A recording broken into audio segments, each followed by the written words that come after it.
Yule kwao,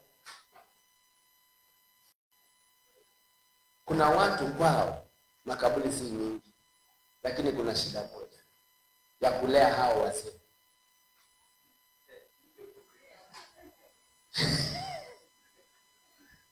Kulea wazee kali, hata heri kulea mtoto. Kulea mzee ujui. So Mungu akusaidie. Mzee miaka 98, 100, 105 na wako hapo, hakuna mahali wanaenda. Tena wanakaa ngumu sana, wanakaa tu hapo, unacheka, unaongea. Haleluya. Mimi sasa napata hivi, napanda hivi nikielekea kama miaka 60.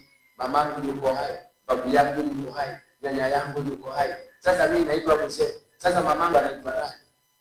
Babu yangu anaitwa nani? Nyanya yangu anaitwa nani? Lakini nakwambia kazi kulea mzee. Haleluya.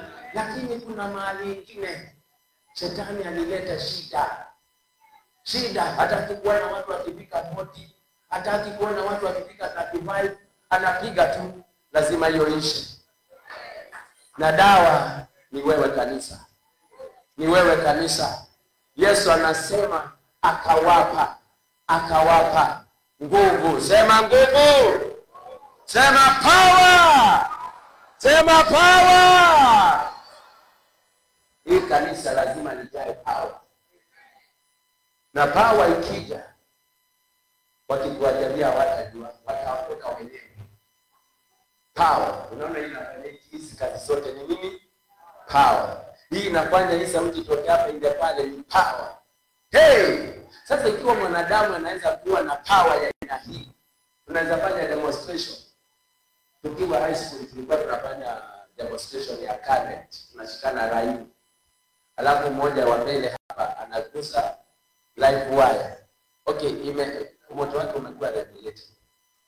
Lakini nakwambia akigusa tu hivi kidogo, hiyo shoka na wapiga yote. Kisha watembelea. Haleluya. Bwana Yesu asifiwe. So kwa Mungu kuna power.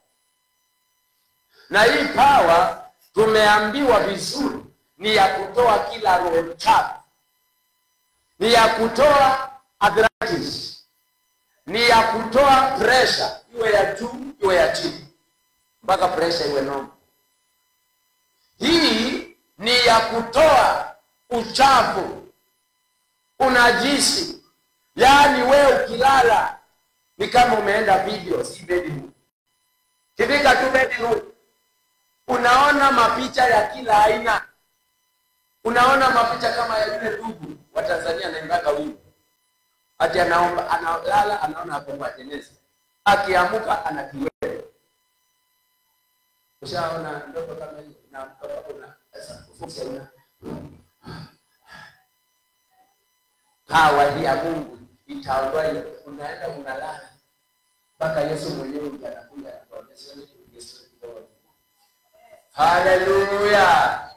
Yaani hauoti ndoto za kurudisha, hauoti ndoto takataka. Nyumba yako ya kulala ni takatifu kwa Bwana. Haleluya.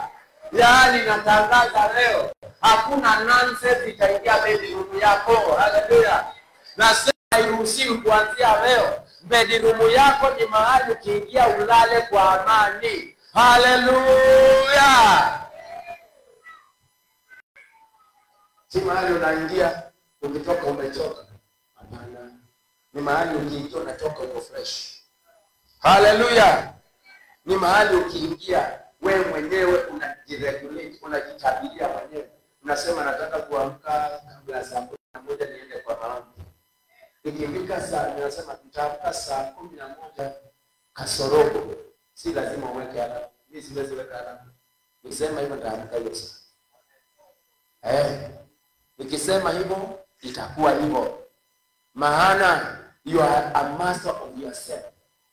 Hawakutawala. Haleluya.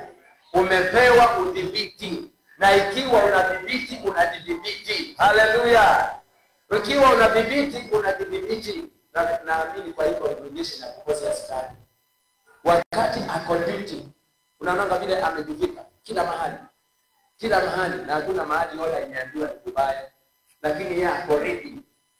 Mungu anataka siku zote ukitembea wanakuona na suti ya leo, lakini wakikuona kwa macho ya roho haukaribiki. Haleluya, umejaa power. Sasa unajua tukisema power kuna mtu aelewi. Askari wakati wa KDF anatembea, mwingine unaona amefungia huku, kuna vitu tunakaa